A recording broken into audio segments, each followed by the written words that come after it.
Zia orphanage trust দুর্নীতি মামলা এবং তার বিচার কাজ ছিল প্রতিহিংসামূলক। সম্মানহানি করা হয়েছে আসামিদের। রায়ে এমন পর্যবেক্ষণ দিয়েছে আপিল বিভাগ। রায় শেষে আইনজীবীরা জানান, শেখ হাসিনার ব্যক্তিগত জিঘাংসা চরিতার্থ করতেই মামলাটি ছিল সম্পূর্ণ উদ্দেশ্য প্রণোদিত। ২০১৮ সালের ৮ই ফেব্রুয়ারি জিয়া অরফানেজ ট্রাস্ট দুর্নীতির মামলায় জেলে যেতে হয় বেগম খালেদা জিয়াকে। পরে নজিরবিহীনভাবে হাইকোর্টে এসে বিএনপি নেতার সাজা বাড়ানো হয়। এ মামলায় ২ বছর ১ মাস ১৩ দিন জেল খাটেন বিএনপির চেয়ারপারসন। বুধবার দেয়া রায়ের পর্যবেক্ষণে প্রধান বিচারপতি সৈয়দ রেফায়েত আহমেদের নেতৃত্বাধীন ৫ সদস্যের আপিল বিভাগ বলেছে, মামলাটি ছিল প্রতিহিংসামূলক।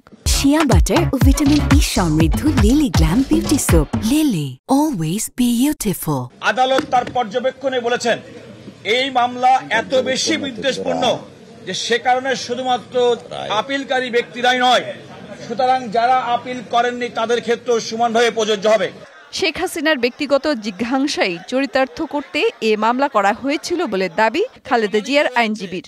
শেখ হাসিনা ওয়াজেদ তার ব্যক্তিগত রাজনৈতিক উচ্চাভিলাষ এবং ফ্যাসিজমকে প্রলং করার জন্য দেশনেত্রী বেগম খালেদা জিয়া, জনাব তারেক রহমান সাহেব সহ অপর আসামিদেরকে এইখানে অন্তর্ভুক্ত করেছিলেন এবং সবকিছু ছিল পলিটিক্যাল স্কিম।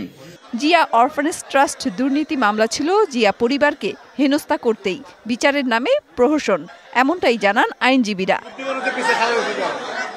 মেহের মনি, ডিবিসি নিউজ, ঢাকা।